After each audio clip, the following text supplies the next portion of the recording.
All right, good evening. My apologies for the slight delay because my other main system, as you probably recall from what you see, was reset by some other activity. I'm now talking from my laptop, and hopefully the quality will be the same. This is a talk on journals as we use it in surgical education. It was on the request of one of our senior colleagues who wanted us to talk about this. And what I'm trying to do in this talk is to make it familiar for all of us. I'm talking from the point of view of a young postgraduate. So some of it may be very fundamental to some of you who are seniors as postgraduates, and definitely it will be very fundamental to my colleagues who are on the uh, on the talk here on the web. But I thought it was good that we should talk to the younger postgraduates to know, for them to know what a journal is, why do we need them? Most of us go only with textbooks, but why do we need journals? And how do we choose what we read in the journals? That is a big challenge, even to seniors, because there is so much on the web, it's difficult to know what to read and how do we access them. And finally, just a couple of slides about how it is relevant to us. So that would be the plan of my talk for the evening. I think we start anything and everything with a clear definition of what we're talking about. And so if you look at the definition of a journal, it is an academic or a scholarly journal which is periodical. Unlike a textbook which may come once in 2, 3, 5 years, this comes at a more regular interval, maybe every month, maybe maybe uh, maybe every 3 months or something like that. Um, Abdul, would you kindly keep muting people if they? Yes, sir, sure, sir. Yeah. Thanks. And also have an eye on the chat, because you can post the questions on the chat to me. Please do those two things. Okay. Yeah. Yes, sir, sure, sir. Thanks. Yeah. So it's a periodical thing which keeps coming, and it is basically meant for a very transparent and open discussion of various scientific data. And very importantly, that data must be scrutinized and there must be a discussion on the data. See, this is different from textbooks in that fundamental way. And this is what science is all about. Please understand that science is basically concerned with questioning ourselves, questioning others in a very nice way, not in any vicious way, but very nicely looking at the data and understanding what the data means and analyzing what the data means. So journals are really the only true scientific medium where our surgical issues can be openly and transparently discussed. That is something we must understand. Of course, journals contain a lot of material in various formats, starting with editorials to original articles. The original articles are the ones which really put out the main scientific work of individual surgeons and investigators. You may have some case reports, you may have a quiz, you may have book reviews, and some of the more common ones even have obituaries, of famous people who have passed on. And of course, when something is questioned, there may be a letter to the editor. And some journals even produce news items. News items are not considered scientific material, but it's an integral part of some journals where a news item apprises people of some of the leading activities in a given field. This is not a comprehensive list. There are other kinds of articles as well, but these are the main ones that a journal will have. And of particular interest to us would be the editorials, the original articles, the reviews, and the case reports. That's what really discusses, if you look at surgery as we are doing now, discusses the main issues. The main question comes when the world is basically reading from textbooks, when many of the teaching that we get, most of the teaching that we get is from textbooks. Why are we even talking about journals? I've had people tell me very clearly, sir, if it is not mentioned in a textbook, it is not asked in the exam and not accepted in an exam. Now, that point is something that we all have to think about, okay? Because what it comes in the textbook, as I keep saying, has its limitations. Now, let us look at what we really read in a textbook. I'm sure most postgraduates will be going through this. You have a basic textbook like Bailey Love, Current Surgical Problems. You may have an intermediate textbook like Schwartz. You may have a reference textbook like Mango. There are others, but these are the common ones that we all refer to. But if you see every one of them, even the most detailed reference work like Mango, for example, while I'm not at all saying that it is not essential, I'm in fact going the other way and stressing very clearly. I'll stress it several times during the course of this talk. Textbooks are essential, no two ways about it, but it is not enough. Why is it not enough for a postgraduate? It may be okay for an undergraduate, but why is not enough for a postgraduate is a question that we have to ask. And the answer is simply this. A, the information in it is about 4 to 5 years old. Even the latest textbook will probably be having information which the author would have skimmed through or read through from journals itself. They'll obviously they will have got the material from the journals, which is probably 3 4 years old, and it takes a year to get a textbook going. So if I write a chapter for a textbook today, by the time it sees the light of the day in print, it will be a year. So if my browsing and preparation, everything took a year or so, and the journals, when the information came, they would take about 6 to 8 months to publish it, then you'll find that the information in a textbook is minimum 3 years old, and many times you won't have the latest edition. Textbooks come once in 3 years, once in 4 years, so you add that to it. So even the latest textbook will have information which is 5 years old.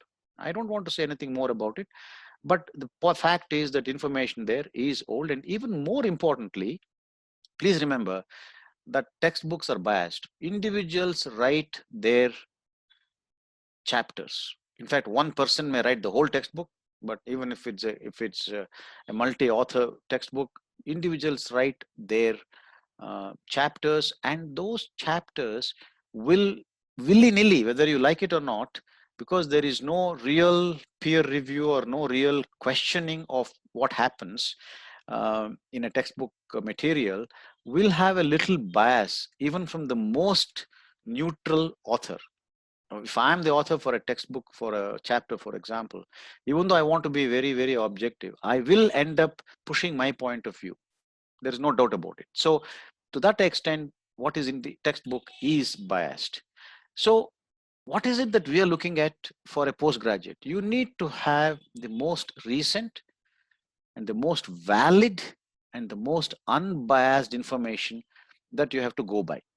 That your practice depends on that, your whole scientific standing depends on that, and honestly you can get it only from a journal. Textbooks are important, repeating it again and again, but please understand that while the information may be valid largely, because as I said, science doesn't change overnight, but there is a definite question mark on the bias part of it and the recent part of it. So what you need to do is go with compendia and journals. All right, in compendia, I'm talking about things like recent advances in surgery, things like Surgical Clinics of North America, and things like that. These are called compendia, which take up one topic, current problems in surgery. There are many such. So if you look at those things, generally they will have more recent information than a textbook. But even there, the guy who writes will have a little bit of bias, but that is something that perhaps one can accept. But if you look at an article in a journal, okay, on a given topic, original articles may of course be putting up some controversial issues, may actually confuse you. I'm not saying no, but at least the review articles, meta-analysis, and sometimes even the editorials, they go through a strict peer review process. I'll talk a little bit more about peer review in the subsequent slides.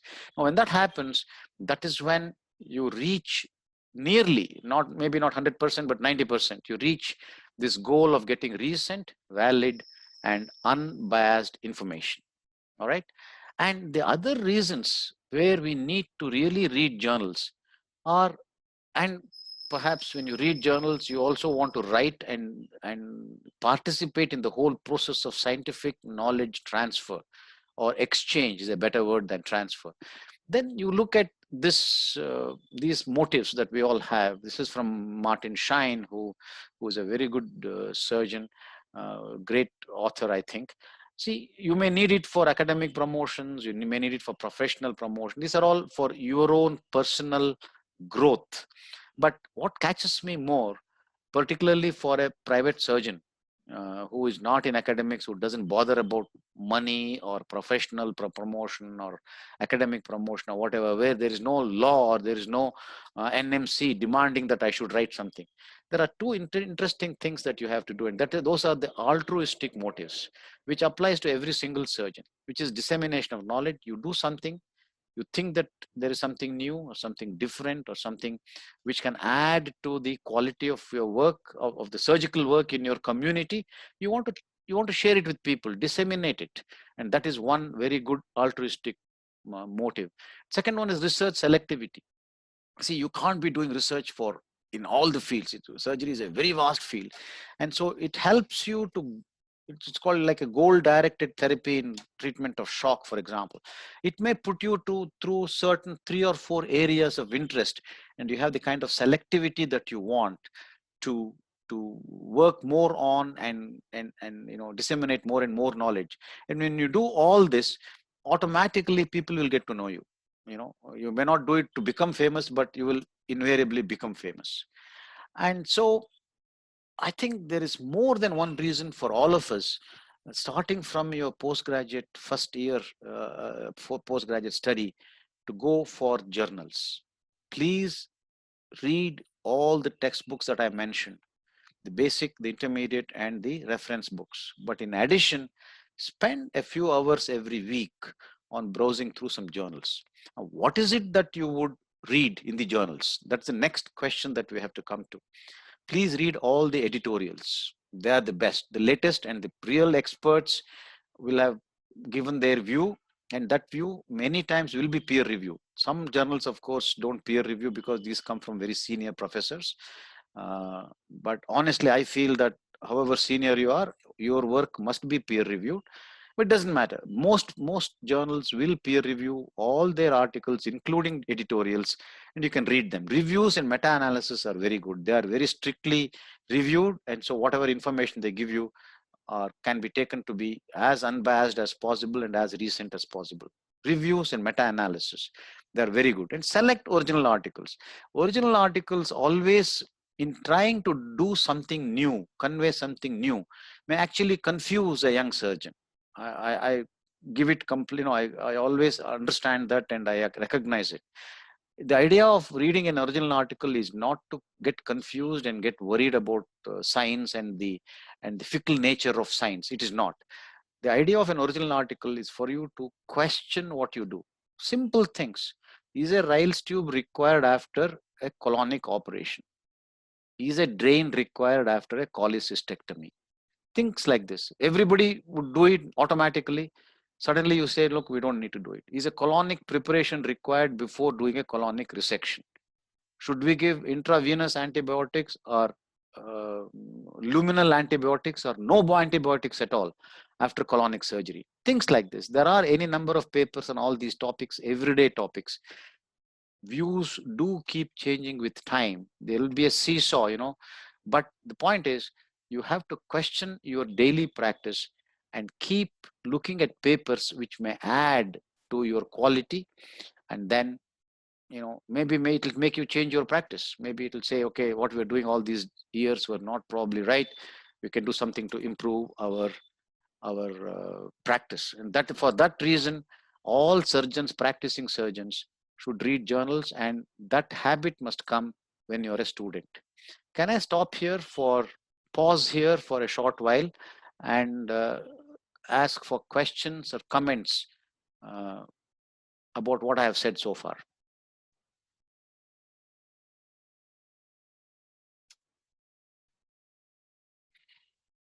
No questions? Noli, sir?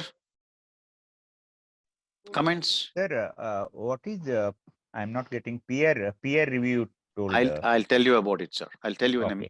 in a few slides. Yeah. Okay. Okay, sir. Thank you, sir. All You can right. go ahead, sir. Thank All you, right. sir. Thank you. So, which journals to read? That is something which is, there are so many journals around. It's and many of them available freely. You don't even have to pay for it. It's very, very confusing. What is it that we should read? That's an important thing. Okay. Well, the kinds of, I'm going to look at the next 3 4 slides about the basic issues. What are the things that we need to look at? The first issue is it a medical or a surgical journal? Why should a surgeon read a medical journal? Where else will you get information about COVID, for example?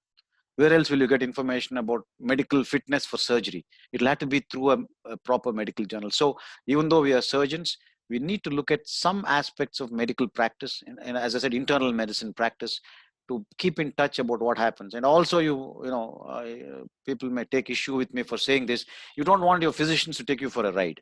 So you must know something about what they're doing so that you can question them and say, look, what is it that we're doing? So that's one. The second and most important of the three boxes that I put on the slide, are we going to look at print material or digital material?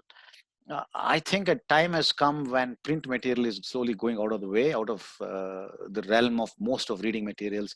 Most of what we read is digital. I know that many people are a lot more comfortable with a printed book or a printed journal compared to reading it on a computer.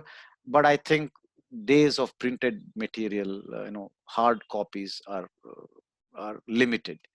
And then general or specific. Are you a general surgeon like I am, doing a wide range of things, or are you specialized into only hepatobiliary or only colonic or whatever? So you will have to do that. But as a general, so while a colonic person will have to keep in touch with general topics also, there are various common topics like shock, sepsis and consents and all sorts of things which everybody has to know. And so is the case with the general surgeon. He has to look at the real specialty journals to know what is the current trend is. Oncology, you can't say I don't do oncology. You do many times you do get oncology in your practice, so you may have to refer an oncology surgeon as well. And so these are the mixes and matches that you have to do. Look at some medical material, as I said, internal medicine material. Most of it will be digital, all the topics, and then whether you want general topics or specialized topics. And the best way to make you familiar is to just share what I do in my daily practice, what I've been doing for the last 3 decades, and you will see that through and through as we go along. Come to this other second and very important basic issue, and that is you must look for only peer reviewed journals or websites. What is a peer review? It is there are some faults in it. I'll say that straight away. Peer review is not a panacea or not the greatest, but it is the best we have so far. What is the system? If somebody writes something, be it a review article, be it an editorial, be it an original article, it is sent to 4 or 5 other specialists of the same field who have an interest in the field. Today, if I write something about laparoscopic cholecystectomy, that article will be sent to 5 other people who are considered experts in the field, who have publications of their own. They are academic, they have publications of their own. And then they say this person has given this article, and of course it will be blinded. They'll be blinded. They don't know who has sent it. Only the title and the material, and the text manuscript goes to them, so that they're not biased about what the source of this article is. They read it and say, is there scientific veracity in this or not? If it is nicely scientifically done, then they say, okay, this can be accepted the way it is. But that happens very rarely. They'll have many questions. They'll have questions about the methods it was done, about the way the data was collected, the way the data was analyzed. So they will give their critique on it, just like we do in a journal club. The peers, these are called the 4 or 5 people to whom this article goes. They're called the peers. And so they'll say, okay, I don't think, what do you mean by this? Why did you do this? You shouldn't have done it like this. You should have done it like that. And things like that. So the author reads that and he gives a reply to them. This is why I did it. Or if he finds that there is substance in what the peer reviewers have said, he will actually change it. He will change the title. Sometimes it may be a change in the title. It may be a change in the conclusions. It may be change in the way the data was analyzed. All this can happen. So there is a to and fro between the reviewers and the author of possible changes. And when all the changes are made, the reviewers again decide whether it is worth publishing or not. After all the changes, they may say, yeah, this now is an acceptable format, so let us publish it. So it gets published. Or they may say, sorry, even after the changes that you have made, I don't think this is good enough, so it will be rejected. So this is a process of peer review, and all decent journals, all indexed journals will have peer review. Peer review applies to journal articles as much as even websites. See, all the articles in a journal will be peer reviewed. And there are certain websites like Medscape, for example. Whatever material is put on Medscape can be relied upon because all the articles on Medscape are peer reviewed. So as I said, one of the important things that you want to know is whether a particular journal or article is peer or even a website is whether it is peer reviewed or not. If it is not peer reviewed, anybody can write whatever he likes, and particularly happens on the web. And if you do an ordinary Google search, a lot of rubbish gets thrown up. You cannot rely on any of that material. So Google search is a no for a scientist, for a surgeon. So that is the important thing. The second important thing, which journal will you see, is the impact factor. Impact factor's definition is here. It is the total number of articles that were cited, that were quoted by some other journal, to the total number of articles published in the previous 2 years. And that data, that number gives you the impact factor. The best journals have the highest impact factor. Whatever I'm saying now has some limitations. I'm not going into the details of limitations, but what I'm saying is, among all the tools that we have to recognize a good journal, these are the best available in spite of their limitations. Okay, so impact factor is another one, and you have to have these journals indexed: peer review, impact factor, and indexed journals. Now, what are indexed journals? There are many indexes or collection of names, organizations which put names of good journals on their database. These are called indexes, and unless a particular journal is indexed, then it cannot be considered a good journal. The downside of it here is there are so many indexes that many useless journals are also indexed. They may claim, I have an index here, I have an index there. So what happens, MCI, which has now become NMC, has specified that only those journals which are indexed in these indexes can be accepted. These are the Medline, the PubMed Central, Citation Index, Science Citation Index, Expanded Embase, Scopus, Directory of Open Access Journals, okay, DOAJ. These are the journals which NMC recognizes as proper. These are the indexes which NMC recognizes as proper indexes. And if you want your publication to be counted by the government, by the regulatory authority, it must be in one of these. It must be listed in one of these indexes. For practical purposes, for people like you and me who read journals, we must look at Medline, PubMed Central, Scopus, and DOAJ. Okay, these are the things that you have to do. You will be surprised to know that Indian Journal of Surgery, which was on Medline, Medline is the most popular and the most widely recognized in the world. IJS is not in Medline anymore, PubMed anymore. For various reasons, it was disqualified 2 years ago, and it's going to apply for requalification next year. Okay, but it is not recognized by PubMed, but IJS is in Scopus. It is in Scopus, which is also a recognized index. So other thing that you need to look at is whether your journal is indexed or not. How do you know whether it is in these indexes or not? If you go to Medline and put the name of the journal, if it comes up on the Medline, then it is indexed. If you go to Scopus and put the name of the journal in the search factor, in the search part, if it comes up, then it is there. This is a screenshot. I will share this presentation with all of you, so you don't have to worry about it. The URL is here. You know, it's in this white on the maroon kind of thing. That is the URL. If you just type that in, you will come to this screen. And in the search box here, All you have to do is put the name of the journal. Then you know it is there or not. So I put the same exercise, did the same exercise for Indian Journal of Surgery. You can see that it does show up on Scopus. You put the same thing in Medline, it won't show up. So it also gives you the index number and so many other things about the journal. So this is an easy way of knowing. You do the same thing with DOAJ, Director of Open Access Journals, then that will show up there, and that is also very good. This is the slide that I wanted to show. So just looking at the main page of these indexes, Medline, Scopus, and Open Access, if you put the name of the journal, if it shows up, then it means it's indexed. Now, you may find some esoteric journal which you have not heard of, and you put the name there in one of these three indexes. If it doesn't come up, I don't think you should worry about reading that journal at all. That is an important thing. So remember, whatever you read about science, it must be peer reviewed and it must be indexed. And what is even more important is to talk about predatory journals. I can talk for a day on this, but I won't. Don't worry.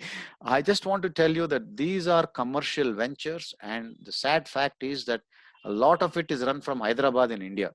Somehow they have commercialized the whole thing. They take money to publish. They say there is a peer review. There is no peer review. Their names are very close to recognized indexed journals. All right.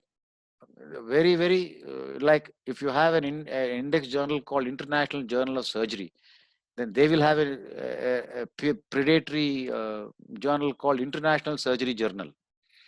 All right, very simple. It sounds very similar, and most of us will fall for it. But they just pay with no quality assurance, and publish whatever you write if you pay them. That's all their motto is. And it is just payment is not the only criterion. Please remember that very well recognized journals like British Journal of Surgery, BMJ, you name it, they have an open access limb. They have an open access segment where they say that nobody has to pay for it. It will be available free for consumers, but you have to pay the publication cost. It may be even as much as $1,000. It can be very expensive, but that is also payment. But it is still, but the process of peer review and quality control is the same as in their non-paid section. The difference is in the non-paid section, if you get a paper published in BJS, British Journal of Surgery, you have the reader has to pay and get it. But if you put it in BJS open access, then you pay and get it published, and the guy who reads doesn't pay for it. So that is the kind of model that they follow. But it's important to avoid predatory journals. No predatory journal is indexed. That is the final thing. So I'll now take a little pause again and ask for questions and comments, and then go on to explaining to you the kinds of journals that I normally read. So can I take questions, please? Or comments?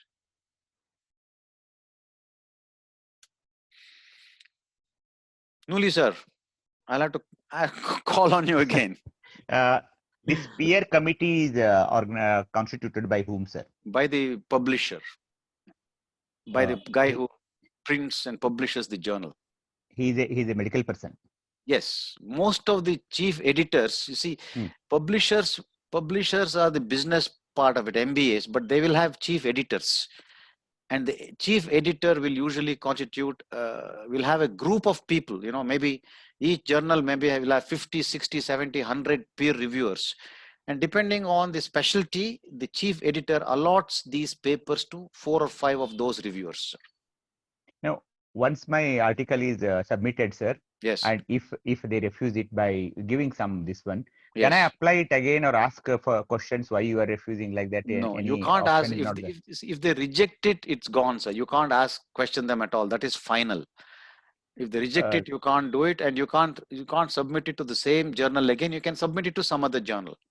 Do they give they give you reasons for not accepting? Yes, they give you reasons from at least 3 reviewers and say why they are not accepting it. They'll do that. Okay. And regarding these paid journals, sir, yeah, in India, what is the method like? Means it will be very costly affair, no? Sir, the cheapest I have seen which in fact is not recognized, which let me first say I don't use any of them. The cheapest I have found is 6,000 rupees. Okay, so next is sorry for it is out of the way, but still I want to ask on behalf of KSC ASI, sir. Yes. We have listed the medical colleges now as 60. Okay. Yes. Instead of getting this one, we can make a list of good journals and allot it to one of the medical colleges throughout the state. So I'm not with you on that. Oh, you mean access to these journals? Yeah, if it is 6,000 means any amount. Oh, you're one talking. journal, Sorry. You're talking about the getting these journals. That's very expensive, sir. It's not 6. I'm talking about getting something published in a journal. Predatory journal. Sorry, you want to? Yeah. So getting a journal, there is no problem. You know, RGUHS, they are a part of Helinet. For a very nominal fee, they get access to a lot of journals in Helinet. Second, I'll come to that a little later, sir. You will know that you don't need, in fact, for an average student, for an average practicing surgeon, you don't need to spend 1 paisa for getting proper information. I'll tell you about it, sir. Right, sir. Thank you. I'll tell you about it. Shivram, you have any comments? No, Lakshman. All right. Nishant. The slides are very nice. Thank you. Sir, Thank you. Sir, Ajit Even here, Association of Surgeons of India journal, they have also stopped the paper version, print version. Correct. They're also doing all the digital version. I think we all should get used to the digital journals. Correct. Nishant. Nothing to add, sir. All right. Abdul. Nothing to add. The younger generation must come with some comments or whatever. Yeah, go Sir, on. Ajit here, sir. Ajit, tell me. Go on, Ajit. Helinet, sir, you are mentioning about it. Yeah, Helinet. Helinet, sir. Helinet is a consortium of journals. Rajiv Gandhi University pays a lot of money to Helinet and has full text access to a lot of journals. It's not only surgical. I mean, Rajiv Gandhi, as you know, is a wide university which all disciplines of medicine, including paramedical, physio, nursing, and all that. Anyway, lots of journals are subscribed to. It will not be applicable to DNB students because Helinet is not open to non-RGUHS people. So, but you can get over that hurdle by becoming a member of BMC Digital Library. Sagar, I don't know whether it is this year and last year, because as long as I was at the helm, Sagar had membership in BMC Digital Library. Okay, and being BMC, that has access to Helinet. So you could send, what the idea was that suppose you need a full text article, you search the details of that article, for an abstract, the author name and PMID and things like that on DOI and all that. Send an email to the digital librarian at BMC, and he would send it to you the next day. Okay, full text article, he would download it and send it to you. It's as simple as that. But what's happened is that there is so much available even without Helinet that you don't have to worry about it. Knowle, sir, you have raised your hand. Can we write a mail to the publishing person, sir? I mean the author. If he is in Singapore or whatever country. You're absolutely right. I'm going to talk about it. Yeah, you're absolutely right. Okay, sir. Thank you. Right, but I'm going to talk about it. So let us go to the next section of my talk, which basically lists the things that I read on a regular basis. I'm not saying I read it every day, but I keep browsing through these things. And so if I want to know about general medical issues, I have given the URLs of all this in the right upper corner. So when you see my presentation, which I'm going to share with you, you just have to copy paste this URL in your browser and you will get to that page. Okay. When you see this, I look at the BMJ, for example. All right. BMJ gives us very nice things about their editorials are absolutely top class, I think, and gives you a very balanced view of world medical issues. Lancet is another journal that I look at. Lancet has become a little more controversial. They've had more retractions than BMJ, definitely. So, but they're also pretty good as of now. Something that most of us don't read, but I strongly recommend, which I look at, is the American Family Physician, which is the official publication of the American Association of Family Practitioners. Okay, it's a lovely journal, and there are some surgical articles there. You can also look at look at medical issues there.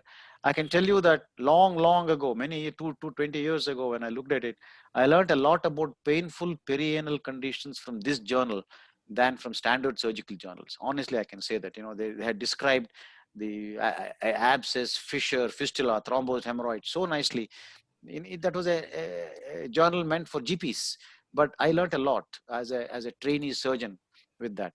Coming to our flagship journal, I told you it is not indexed in the PubMed, but don't worry. I think you and I appeal to all of you, all of us must keep publishing in this journal so that we raise the standards and get it back onto the Medline or the PubMed. That is very important. You will see that my first choice when I tell my students is to first send it to IJS. IJS has rejected a few. Only when it has rejected, we go elsewhere. But I think all the material that we can produce in this country, at least not the general ones, you must go to IJS and do it. This is another Indian one. You would like to perhaps rejoice from the fact that this is in the PubMed. The Journal of Minimal Access Surgery is indexed in the PubMed, which is something that we can be proud about. And we have had publications in JMAS as well, but that's a specialist journal in the sense that it tucks up papers only concerning laparoscopy and minimal access. So that is one limitation. But if you're writing about minimal access, this is the journal that you can send to, and you will have a publication which is indexed in the IJS. And I'm being British trained myself. I'm a great fan of British Journal of Surgery. I think over the decades they have maintained their standards very well. But it's still not the highest impact factor. It is, I think, 6th or 7th on the list. The highest impact factor in JAMA surgery. JAMA surgery has the highest impact factor. I have not listed it here, but I do look at it at times because I couldn't possibly put everything on the slides. I like Canadian Journal of Surgery because I think it is a good mix of the British and the American systems. You will find that, having spent some time, I spent a year in practice, doing a fellowship in America as well during my training. I found that American surgery is bombastic. British surgery is a lot more down to earth. Americans call this too conservative, but you need a middle ground, which may be good. And Canada follows that middle ground. They have a kind of an NHS-like system. Their philosophy is somewhere in between the British surgery and the American surgery. And so what they write in their journals gives you the middle ground view. This is a journal which I would strongly recommend to postgraduates. This is called Surgery Oxford. Okay. It's just called Surgery. It's a publication of Science Direct. It is not freely available. But what happens is that these are all only review articles. There are no original articles, no editorials, nothing. All of them are little chapters. And every 3 years, all aspects of surgery are covered there, system-wise. So if you look at surgery journals for the last 3 years, for example, you will get everything that you need to know about surgery, and it is particularly useful for trainee surgeons who are writing their MRCS and their FRCS. I like their basic science topics, chapters, really high. I rate it very highly because they give you a very good practical view of how you look at various general topics. This is an example of one of their articles, like an intra-abdominal abscess. They really tell you everything about it that you need to know. It's like reading a textbook, but again has the latest information that you need to have. That's something that I would recommend. Annals of Royal College of Surgeons is good. Again, some of it is freely available, not all of it is available, but I'll tell you about access to articles a little later. That is something that I look at because it's a lot more general, and it also gives you a flavor of the British surgery, the way it is done.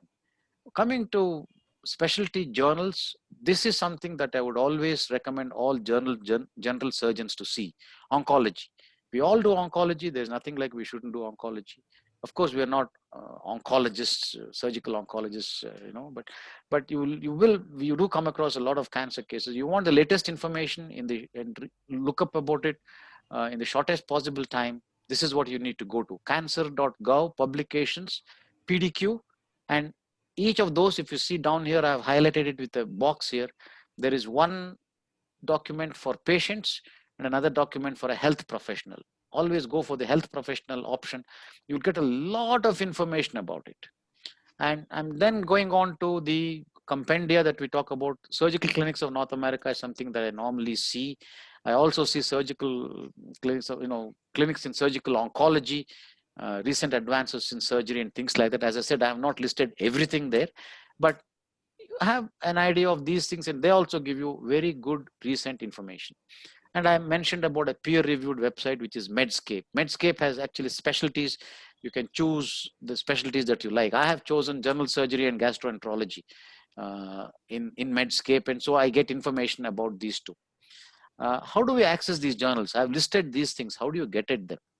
And how do you get full text articles? That is the main question. PubMed, as you know, gives you abstracts. It gives you details of the authors and everything else, and gives you abstracts, but abstracts are not enough. Please note that you should not come to any conclusions reading the abstract, particularly in original articles. That only abstract will give you a little flavor of what the article is, but if you really want to know the details of what the contents are, you must read the full text. Okay, so PubMed gives you only, some of them gives you full text, some articles, but majority of them are only abstracts. Then you need access to full text articles. Now, this is important. This is something which I think all of you must keep accessing on a regular basis. PubMed Central. Okay, go to PubMed Central and put your topic search. I do it very, very, very routinely. Okay, just to give you an example, we saw a gastric gist recently.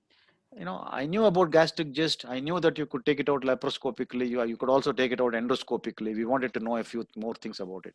So we did it laparoscopically eventually. But before I did that, I looked at a journal. I looked at PMC and got a very nice article on gastric gist. It's not something that you commonly see. But then when I read up about it, I was very confident about what I was doing when I actually did the operation. So that kind of, when you look at a case, as a student, you may see a case. By all means, go home and read up Bailey, Love, and Schwartz, no doubt about it. But also go to PMC and just type in the diagnosis or a provisional diagnosis. You will get a lot of lovely information about their detailed information about that particular article. If you're doing a subject seminar, for example, go to PMC and get 4 or 5 articles on that particular subject, and you will get very nice information.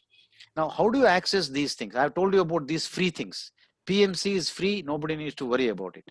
Now, you can get individual subscriptions. You can have institutional subscriptions. Dr. Knowle was talking about it. You can become members of digital libraries.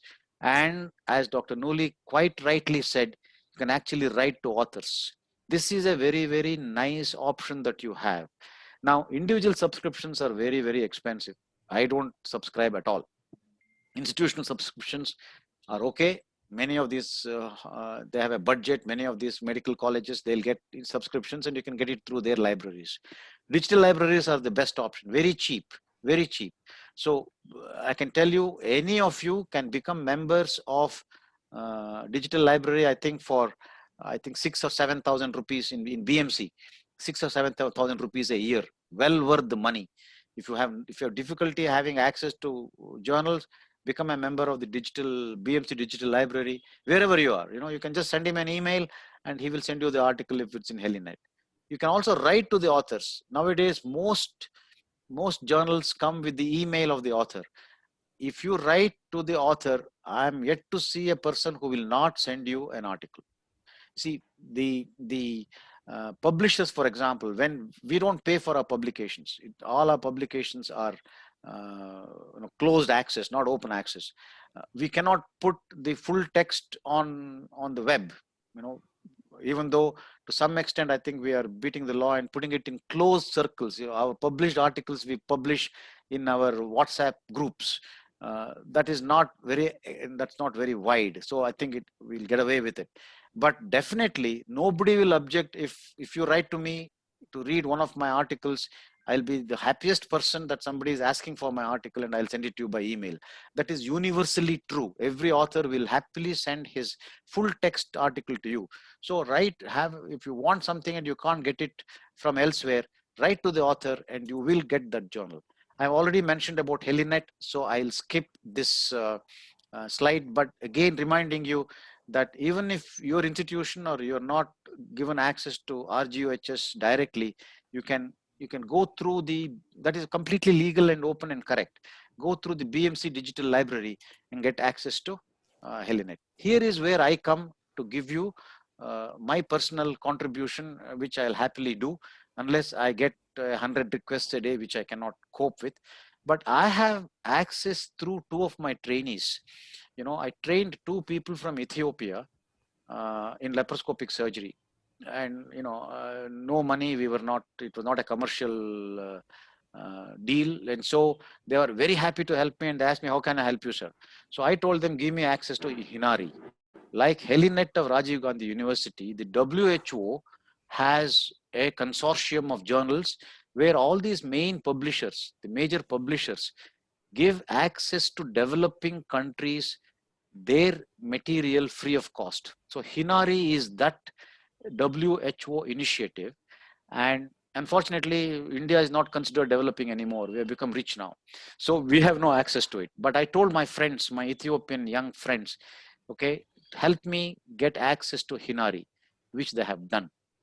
So if you guys have difficulty, if you send me the details of the journal, it'll probably be on Hinari. There are very few journals that are not on Hinari, so I may be able to get you. As I said, if it's hundreds of articles, I can't cope, but in a small group, particularly KC, ASA enthusiasts who read journals, I know there are very, very few of them. So if you guys want some help, I will be happy to help you with those.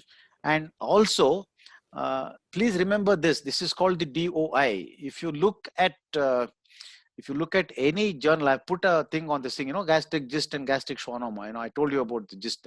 So I just took a bit of that, captured a bit of that, and you'll see this thing here, 10.10.16-J something. That is what I have put in a bigger box here. This is called the DOI. This is unique for each article in the world. No other article in the world has this. This is a unique identifier. Now, if you have the DOI, there are methods of getting a free text of the article. And again, you can talk to me, and I will volunteer the services of my good friend, Dr. Nishant. You can write to him or write to me. And if you don't know how to get a full text article with a DOI, we will try and help you. So getting access to full text is not an issue at all in today's world. Please remember that. There is nobody, if you have an internet connection, take it from me, with all these methods that I have described, you will have the full text of any article that you want, that you search out of PubMed within 24 hours. Okay, that's not a problem at all. The last section of my talk is how relevant are journals to us. I don't think I should have included this at all, actually, because I think I have said enough about the importance of journals and what we need to do, but take it as a recap of what I have said from the beginning. I have said the go-to source for recent, valid, reviewed information is a journal. It cannot be a textbook. And it also helps you in professional development. Professional development is a very wide topic. Every student must start it from his first year of post-graduation. Do not look at it as something for a practicing surgeon or a professor in a unit. Every single individual surgeon must be developing professionally from the day he started as a surgical postgraduate. It involves many, many described things and many things which cannot be described in words. That is, your standing in society as a surgeon, among your peers, among your patients, among your relatives, among your colleagues.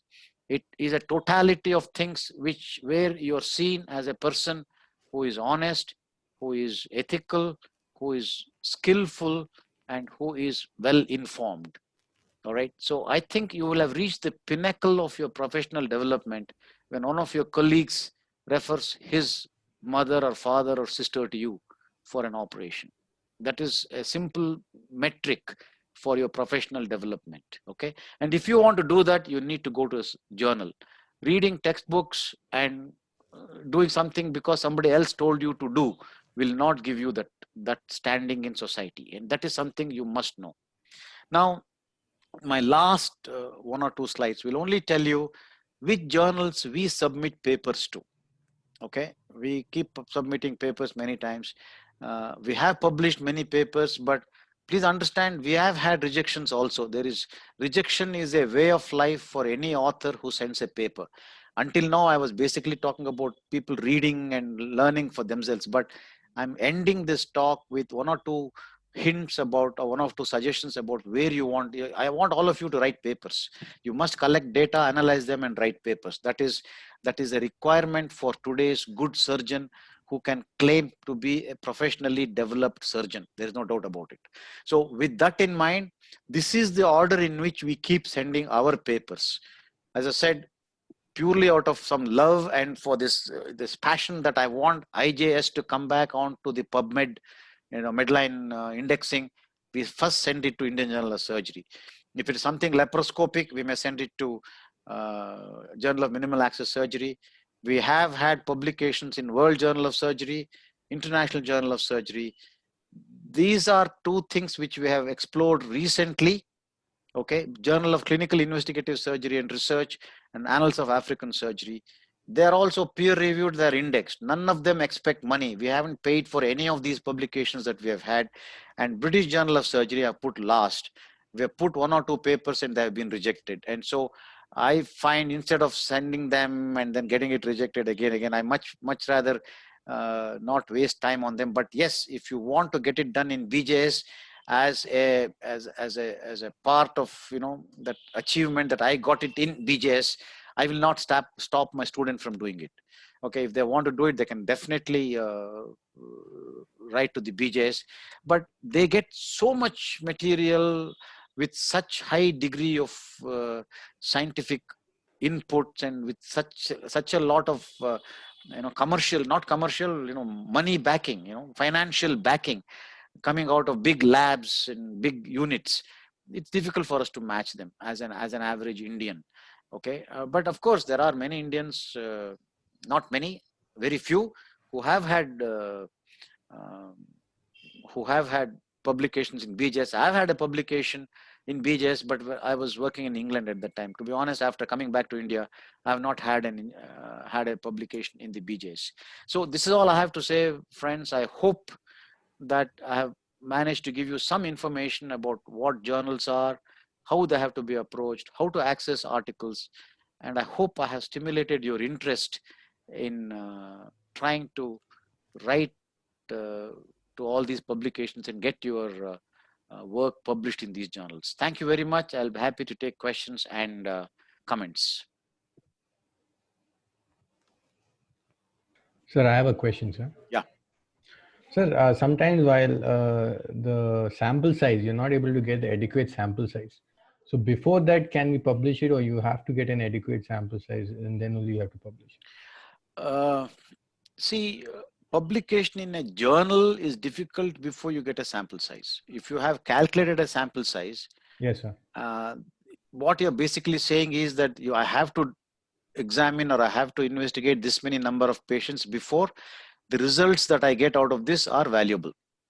That is the meaning of a sample size. Yes, sir. Yes, sir. So journals won't accept it, but you can write a thesis and universities will accept it. That is just to clarify to the youngsters here. They need not worry about sample size. Universities will accept the thesis. DNB board will accept a thesis, but it usually not accepted in a journal. Okay, sir.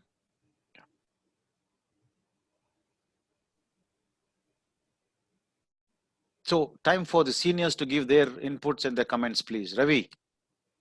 I think it was an excellent talk as usual. I think you have touched upon most of the aspects of why should we read journals and what do they give you and how to publish and how to read.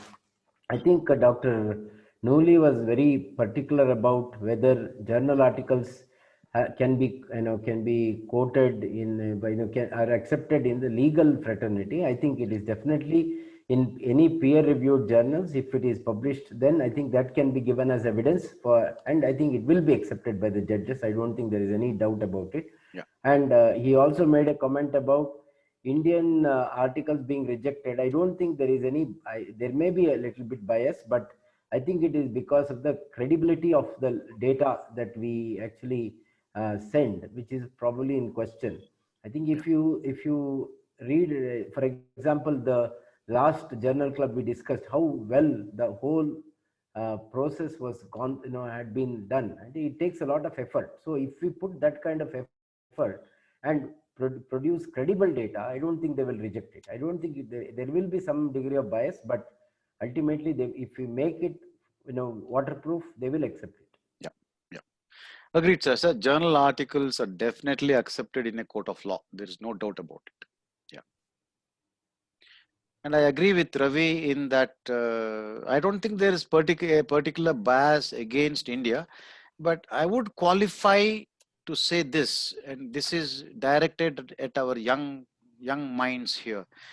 Over the last 2 or 3 decades, we Indians have got a bad name as far as their credibility about numbers are concerned. If they do 10 cases, they claim they have done 100 cases. That is a problem. And so many times, people sort of look at our data in a skeptical manner. It is left for our subsequent generation, the youngsters of today, to really be completely honest. There is no role for dishonesty in science. You must be ruthlessly honest. So please, I always keep saying when I talk to my youngsters, don't fudge data. Don't write a pain score when you have not actually taken it. Okay, don't increase your numbers abnormally, just to satisfy an examiner. If you keep doing that over the next decade or so, we will probably come back as good publishers. China has a very good name now. I mean, China was like this, but now they have definitely improved their standing in international circles, and we don't have to be anywhere behind them. Ajit says, go on. Sir, one comment. Sir, Yeah. Knowle, sir, I will give you an example. When I was working in Manchester, my professor had a research scholar with him who was a surgeon who had taken time out to do research for the period of 3 years.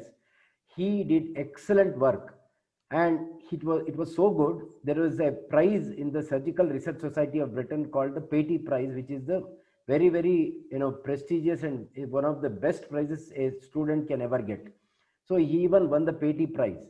Later, when he was about to publish the data in a journal, Professor Carlson found out that he had fudged some of the data. It was, I think it was the act rather than the veracity of the data. So what he did was he wrote to the Research Society to withdraw the Patey Prize. He even wrote to the Surgical Training Committee to cancel him from the surgical trainees post, and he was named and shamed, and subsequently he accepted, and he actually went back and corrected the data, and then he was reinstated. So that is how seriously they take these things. I think that is what we should do. We should be, as sir said, ruthlessly very, very honest about our data. Only then, once you start establishing that reputation, only then I think they will start accepting our articles. Thank you, sir. Thank you. Shivram, final comments? Oh, he may not be there. Yeah. So Safanya, can I just come in? Please, Hosni, go on. Yeah. Firstly, excellent talk, sir, as usual. It was a pleasure to listen to you. It was so precise. You have simplified such a vast topic and in such precise words that everything looks simple, though. Yeah. I have it one is simple. question. Thank you. Yeah. I have one question. So, with regards to legal sponsors who would help support financially in building up a research project, yes, which has a costly affair. Yes. Do you have a list of such sponsors who could support? No, I don't have a list, but you can always write to MERT, Medical Education Research Trust. Okay. Is in Bangalore. They support any project to a tune of about 50,000 rupees. Okay. Yeah. You have to produce submit a project report. Okay. They have a committee which looks at it, and if they're satisfied with your project, they'll give you up to 50,000 rupees. Okay. Yeah. And from Ambedkar, you should have no problem, because RGUHS has a huge research fund, and the VC tells me that there are no takers. Okay. Yeah, I mean, I wasn't aware of this. They have a huge research fund running into crores. Nobody uses it. So please write to the RGUHS and send them a project, and I'm sure they'll be very happy to support you. Fine, sir. Thank you. Yeah. Sir, can I come in? Please. Sir, thank you. Thanks to help me about this journal articles. Yeah. To postgraduates, I just wanted to tell you, sir, what I usually do is I write an email to the author. And yes. all of them have responded to me, sir, whenever I wanted to present a paper in conferences. One was from Singapore and another one was from South Korea, transoral thyroidectomy. And as you told, sir, they are very, very happy to share the articles. One fellow, he called me in the night. So that's the thing. So postgraduates should not hesitate to write a mail to them and share your number also. They will call also. Thank you, sir. Thank you very much, sir. All right. Thank you. I think we'll call it a day here. Thank you very much for your patient listening. And I hope this encourages our youngsters to keep reading articles and start the work of publishing their work, their research work in articles. Thank you and good night. Thank you, sir. Good night. Thank you.